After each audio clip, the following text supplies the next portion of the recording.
All right, hey everybody.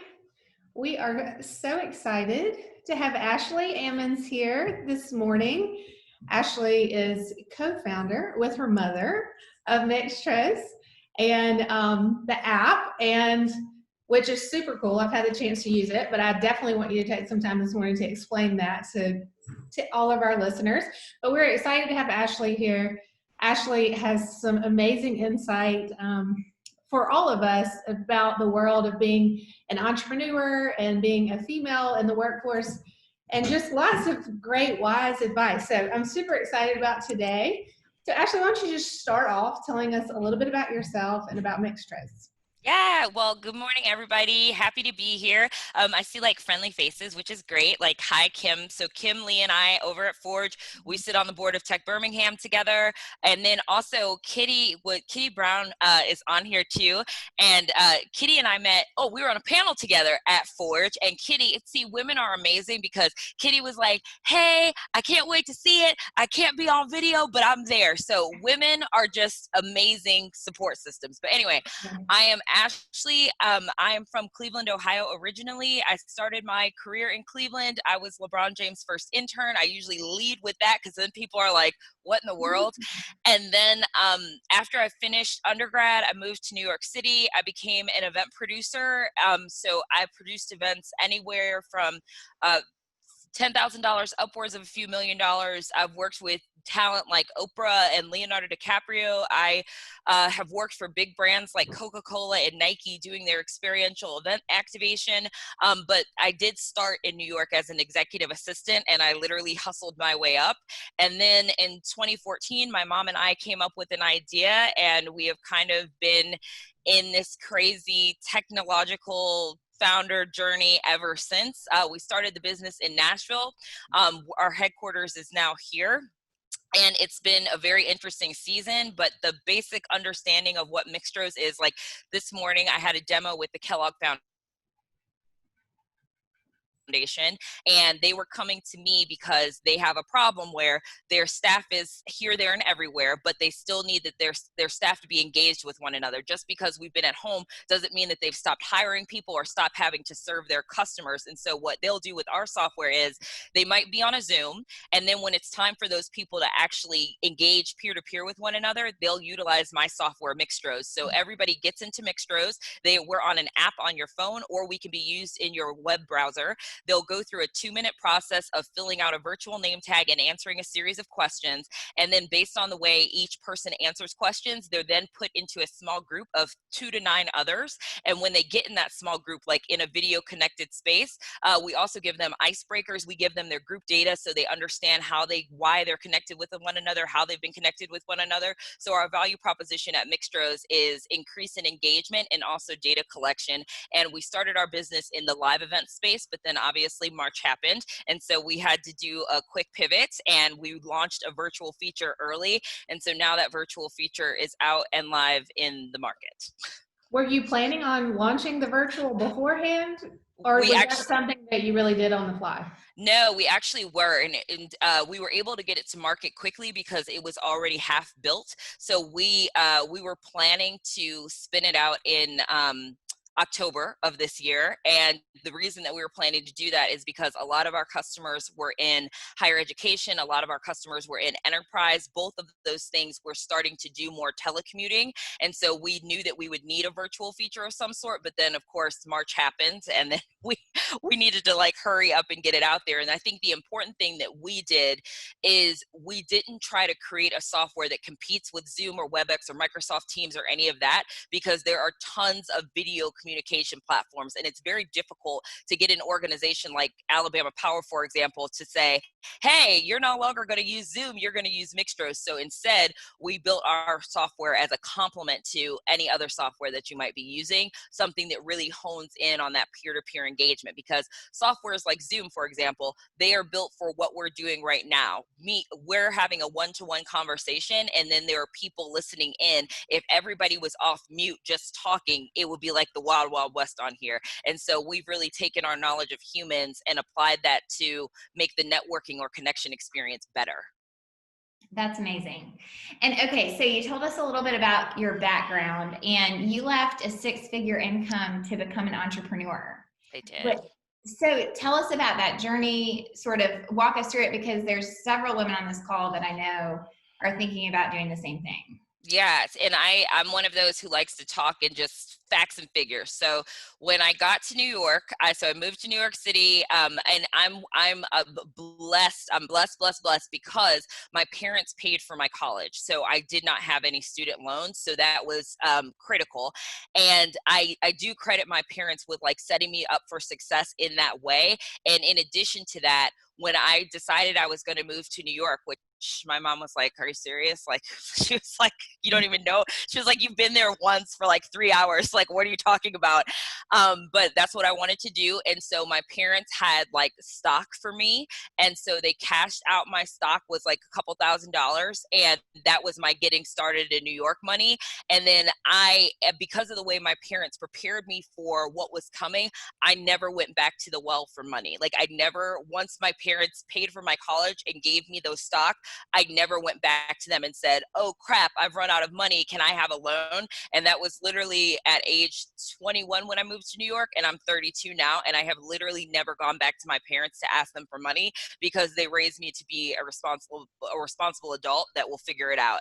And so when I first moved to New York, my first job as an executive assistant, they paid me 38.5, which, my goodness, in New York is like, that's like a really, it's very aggressive, like, to make 38.5 work in New York. So my apartment rent on that salary was like $1,100 a month, plus the utilities and things. So those first few years, or year and a half or whatever it was in New York, was it was like, if you really want to be there, you'll make it work, and you'll figure out what to do that's free and cheap, and you'll figure out how to entertain yourself and just enjoy the experience that you're getting and being in the city. So I mean, literally, like, I would like go to the supermarket, I would buy like 5 cans of Progresso soup, and like that would be like dinner for the week. And I would hope that like somebody at the office was gonna like eat something that was interesting to me. Or like when my boss would order food in, I'd be like, can I get like a little something? And he'd be like, yeah. So you get crafty and you figure out how to make it work. And one thing that my mom was an HR executive, and so one thing that she drilled into me from the beginning is, she was like, set the date on your calendar. She was like, every single year you need to proactively reach out to your boss and say, we need to have a conversation. And literally every year that I was there, I did that. And I would come to him with the data, like, here's what you hired me for, but here are all the things that I do. And me and him had a wonderful relationship with one another. But frankly, I would say to him, like, if I can't get paid the value that I'm bringing, I'm out. Like, I like you, I think you're great, but like, I'm gonna be out. And so every year, because we proactively had that conversation, it was on his calendar, it was on my calendar. I think the trajectory was, it was 38.5 to maybe 45 to 65 to 80, and then we got in the 100 plus category. And that was because over the course of my tenure with him, I was always, I say, doing the most, because when I got hired, I told him, I said, I don't want to, like, I think I can come to New York and be your executive assistant. Like, that will be fine, but I don't want to be your executive assistant forever. Like, that's not the goal. My goal is to work at this company. And so, I went from executive assistant to like events coordinator to events manager to special projects manager. And when I became special projects manager, my first event that I activated on my own was actually at the 2012 London Olympics. And I was like 25 or 6, like, and I was just like, oh my gosh, like, this is crazy.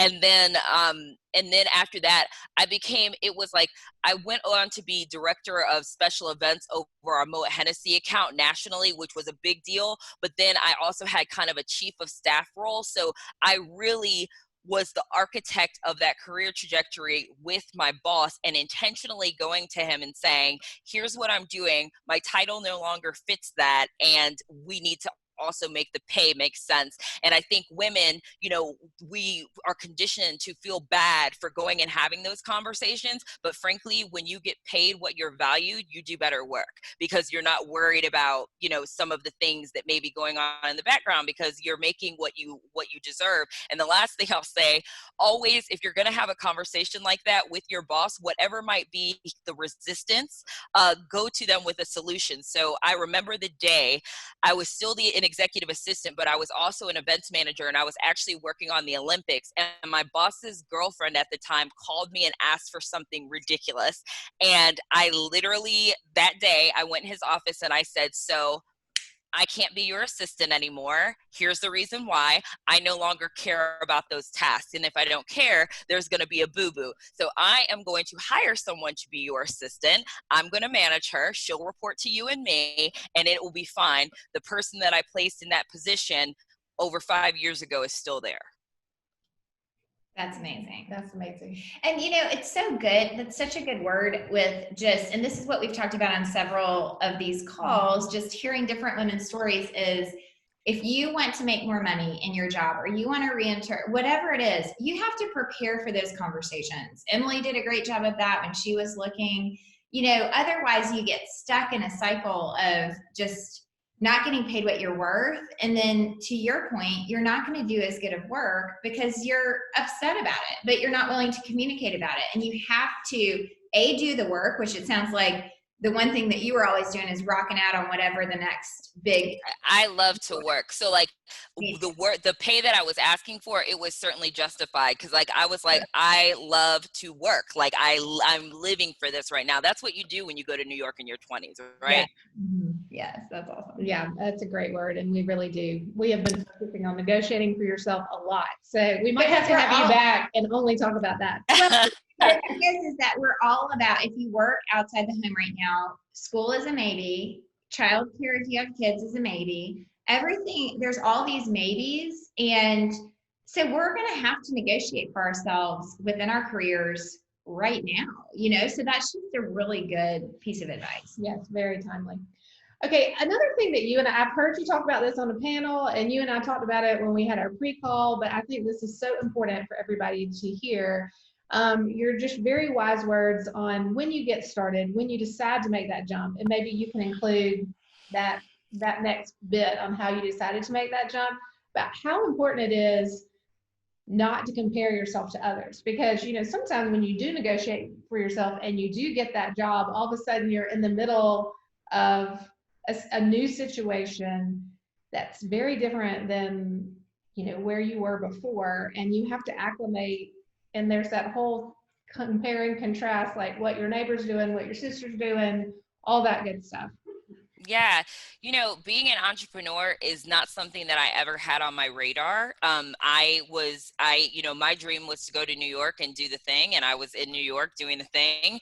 And so when something happens in your life that helps you see something that's a problem, and then you're like, well, what's the solution? Okay, can we maybe solve this? And then you go down this whole wheel of it's being an entrepreneur is literally the hardest thing I've ever done in my life. It is hard every day, but it's also gratifying every other day. I mean, it is one of those things where you really have to decide if you have an idea and you're thinking about going forward with it. It's really an all in or an all out thing, because being an entrepreneur literally takes all of your attention. It takes all of your mind, body, and soul. I woke up, even though I'm not a morning person, I woke up naturally at 5 o'clock this morning, and I was thinking about new taglines. Like, I was literally laying in bed just thinking about new taglines. Like, it is literally with me all day. And something that I thought would happen that really didn't happen, when I became an entrepreneur, I was like, well, Ashley, you have this awesome network. You know all these rich folks. Like, it's going to be super easy, you know, when the time comes to like get funding or, you know, get those first clients or whatever. And what's interesting is when you start a business, you really have to understand that nobody cares about it but you and your co-founder. Now, you may have someone in your life who like comes out of nowhere and they, you know, they do you a solid, which is amazing. Celebrate those people. But it's honestly very few and far between. I have heard this story over and over from so many many entrepreneurs in my network. Like when you start, you think, well, yeah, I have this great community that I have, and they'll be engaged in what I'm doing, and they'll like the post, and they'll share it with people, and they'll introduce me to somebody at their company. Man, oh man, that is very extremely hard to come by. Celebrate the entrepreneurs in your network because they have literally built it by themselves. And most of I feel like the olive branches have come from people that they did not know at the beginning of their journey. And it's just the nature of the beast. Your friends, your community, they're busy doing what they're doing, and nobody cares about what you're doing the way that you think that they're going to, or with the level of support you feel like they're going to. And specifically, if you are someone who goes above and beyond for people, you cannot put that expectation on others because you will then end up disappointed. And so I think it is so important to center yourself at the beginning of your journey, to understand that when something positive happens, when somebody gives you something to help your business move along, that's excellent, but don't count on that to be the thing that's going to take your business to the next level. Because people always say to me, oh my gosh, you were a LeBron James intern, like, has he invested in you? I was LeBron James intern in 2007. It is now 2020. Some time has lapsed, even though those relationships are still good. Like, LeBron is paying, he's an LA Laker, concerned with being an LA Laker and concerned with his media company and whatever. It's like, it's just not that easy. And so I think that that's important. The other thing that happened to me that I'm always super candid about is when I made the decision to come over to Mixtroz full time. And the thing that triggered me making that decision was my mom was diagnosed with breast cancer at the end of 2015. And at that point, I was still living and working in New York. And I was 1 foot in, 1 foot out on Mixtroz because I just wasn't sure. Like, I was like, this is a good idea, but like, I'm not sure that that's what I'm trying to do right now. And once she went through breast cancer surgery, she went through radiation and all of that. And she would call me every day on her way to radiation, and she would just be super positive, and she would just be talking about Mixtroz and all that. And so after that experience, I was like, well, it's either all feet in or no feet in, because it's not fair to be wishy-washy like that with somebody who is like coming to it like that. Like, without my mom, there would be no Mixtroz of today, because she was the one that pushed it for sure in the beginning. So in 2016, I moved from New York City to Nashville to work on the business full time. And so in doing that, that meant selling all my belongings, like all my, furniture and like all that kind of stuff. It meant giving up that apartment that I had in New York, which was $2,500 a month, because that overhead was a bit high, for somebody who's trying to be an entrepreneur. It meant giving up that paycheck. And so I went from being a single woman in New York, making over 6 figures, kind of able to really do whatever I wanted. Like, it was like, I can pay my rent, I'm saving. If I see a bag that I like, I literally one time, y'all, I went to the Celine store and took $2,600 in cash and paid for a bag in cash. Like, I don't even know what these people thought about me. So like, I was living a pretty good life. And then I moved home to Nashville, and it was a beautiful home, and it was in Franklin, Tennessee, and that's all great. But I was shook because I had not lived at home since I was 17 when I went to college. And I moved into my baby brother's room. Like, when I got there that night, like, there was like a LeBron fat head on the wall, and I was like, oh my gosh, what have I done? And I got my brother's beat up car because he was in the Army, and it was like a real reality check. And at that time, we had raised friends and family funding for our business, but we were taking maybe an owner's draw of $1,000 a month. So I went from whatever I used to have a month to $1,000 a month, and had to make that work to make this business work. So sacrifice came with making this business work. And the other thing is, without savings that my mom made me do and savings that she had, our journey is not even possible, because nobody in my household was working. My stepfather had retired when I was in high school. My mom was our primary breadwinner. She was not working. I was not working. So we all made adjustments to make this work. So it sounds like, this is not a question that's on our pre-interview, but like, it sounds like your mother was just really great at instilling good financial habits. When did that start? Like, do you remember that? Was that just the fabric of your communication in your household? Always. People ask this to us all the time. Like, how can I make my kids financially responsible? And it sounds like your mom just did a beautiful job, which is a huge gift. So it's like always, like it was always like the thing that sticks out in my head right now is I come from a blended family. My mom and dad got divorced when I was a kid, and then my stepdad has been with me since I was 6 maybe. And so when they got together, like it was a blended family, and our family is very unique because like my stepdad's white, my mom's black, he has 4 daughters who are white. My brother is biracial. So like our family in the 90s, people were like, these people are doing something sinister, and so I don't understand what's happening. And so I can literally remember we moved into a new house, and my parents said, so you guys have the option. We can either get furniture for this front room, or we can go to Mexico on vacation. You guys get to choose. And literally for a year of moving in the house, we did not have furniture in our front room, and we used to play and tussle in there.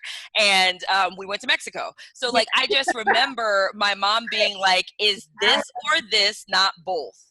Yeah. Yeah. That's amazing. And I mean, we talk about this all the time because when you have those good financial habits in place, it's not so much about denying yourself, because what it does is it opens up so many opportunities that you would never be able to take otherwise. 100%.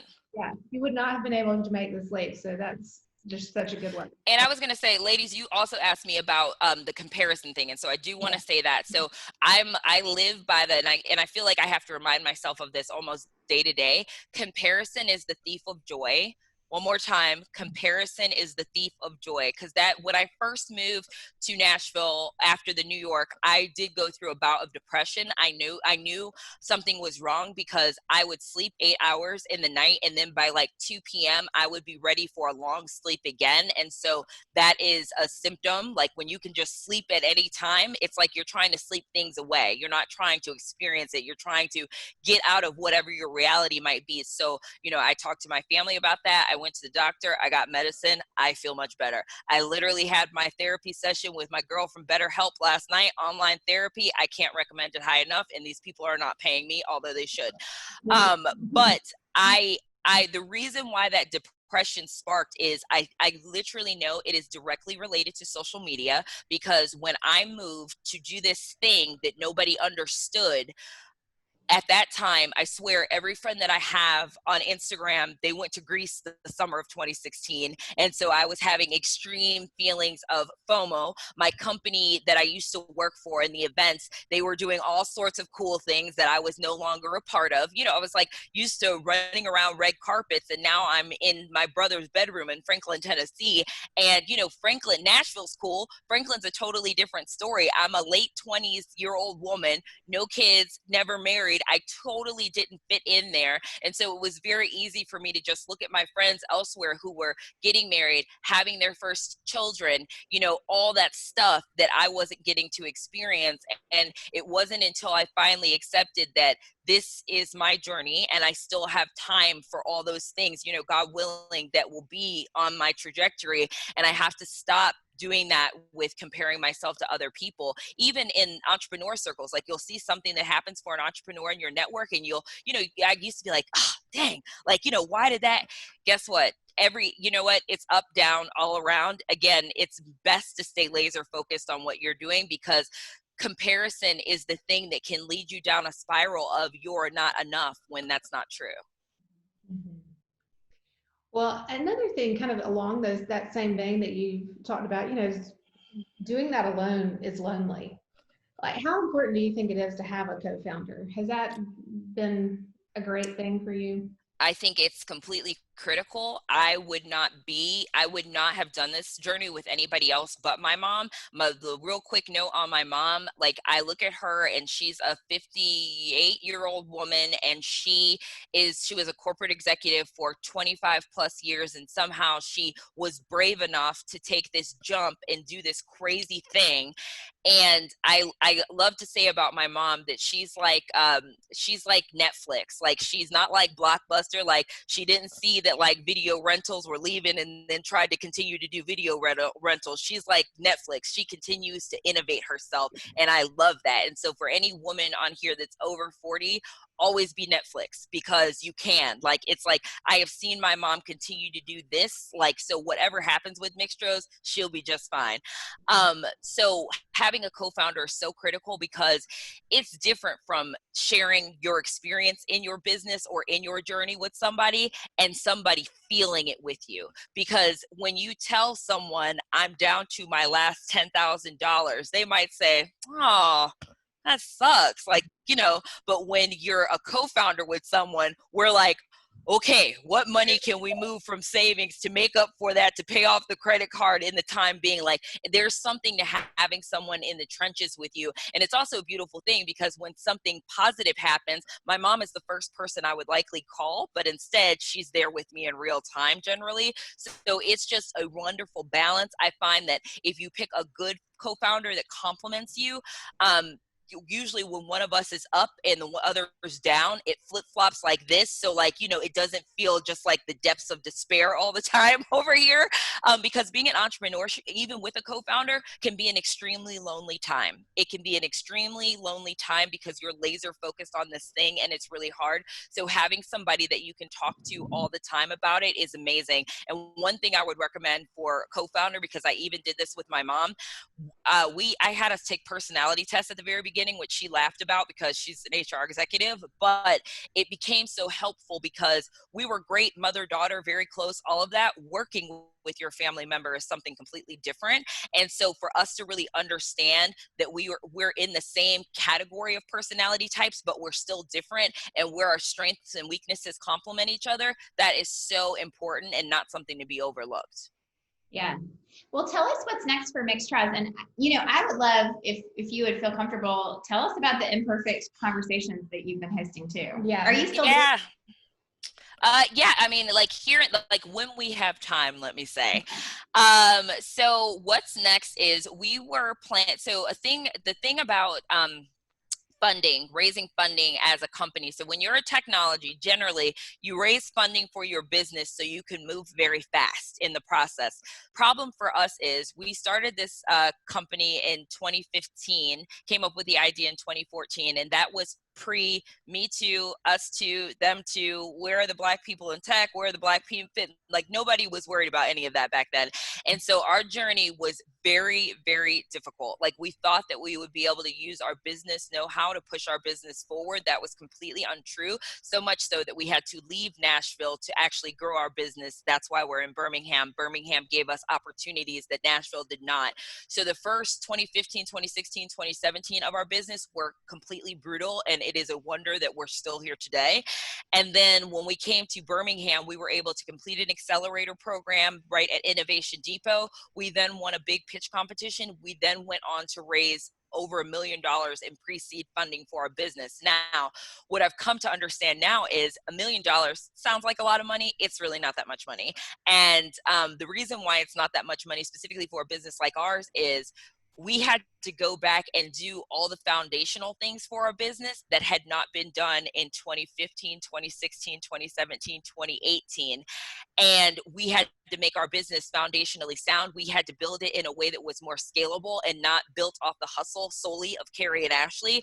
And so now going out to raise funding, I am now ready for some semblance of growth. What the problem becomes though is, as a founder of color, you always feel behind. So I've been in this business a really long time, and sometimes I'm really tired. Like sometimes I don't want to talk about Mixtroz. Sometimes I'm what I call mixed out, but I'm still at the beginning of my journey. So that's what becomes such a conundrum being a founder of color, because it's like when you're bright and bushy-tailed and like thinking about your business like so positively all the time, that's when you should be growing. And for us, it was like we had to slump along so long that now, even though we've been in this for 5 years, we are still arguably at the beginning. But you know, we're at a place where we've been able to pivot, I would say, as gracefully as possible with everything that is going on in the world, still have a product that adds value. And when we go back to meeting in person, we'll add value there too. It's great that we now have a hybrid offering, because I believe that makes us more valuable.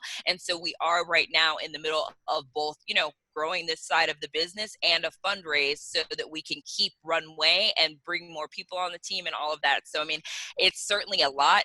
2 weeks ago, I was having like severe panic, and I felt like there was an anvil on my chest, like at all times, which I had to like get myself out of that because it was like a creativity blocker and all of that. And so I really had to check myself there.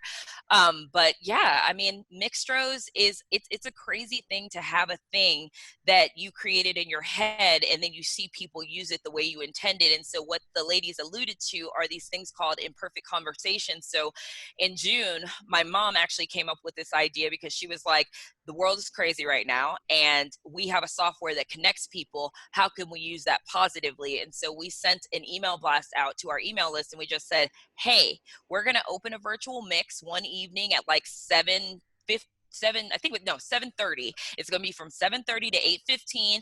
If you would like to join, please join. No pressure, and you can be anywhere in the U.S. And so we did that, and we had like 100 or so people join this thing, and then it was the most extraordinary thing because we asked people questions and we gave each question similarity or diversity so that the groups were dynamic. So for example, we asked people in Mixtroz to disclose the ethnicity that they identify with, and then we weighted that question diverse so we would have diversity there where possible, and then similar on other pieces of criteria.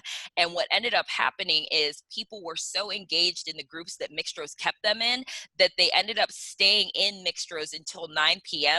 And that's when we scheduled the virtual rooms to close. And so when those rooms closed, we got an influx of things to our like inboxes and chat bot and whatever. People were like, oh my gosh, we were still having a conversation. Like, and that is an amazing thing for us because what we've done is prove with intention, meaningful peer-to-peer engagement from afar is totally possible, but it can't be an afterthought. It has to be intentional.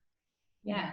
I participated with the first one, and our group was like that. I mean, it was the perfect mix. It was young, old, black, white. We had somebody who was Hispanic, and at first you gave us icebreakers and questions to ask, and once people started talking, I mean, we had to I think we cut ourselves off at 8:45.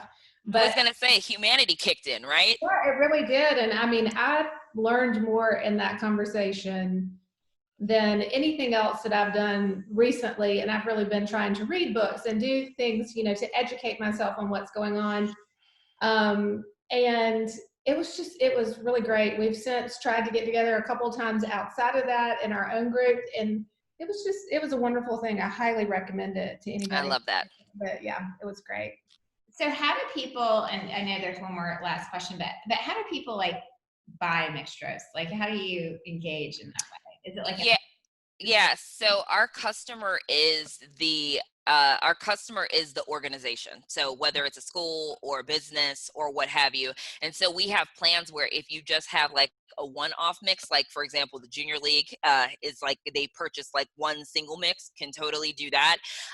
Or if you're an organization like an Alabama Power, you can purchase like a series of mixes to use over the course of a calendar year. So we have different packages for different things. And as I look towards scale, basically our next step over here is we right now are a software company that has a concierge touch. What we need to move to be more scalable is a SaaS business, like software as a service company. So you'll be able to think of us like QuickBooks or MailChimp or something like that, where you don't have to talk to a human to do everything that you need to do, soup to nuts. And so that's kind of what our next iteration of the software will be, which is exciting because I don't have to talk so much.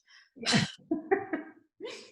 We get it. Well, Ashley, this has been amazing. Thank you so much. I do want to give everybody just a minute. If you want to take your line off mute, you can ask a question or put it in the chat feature.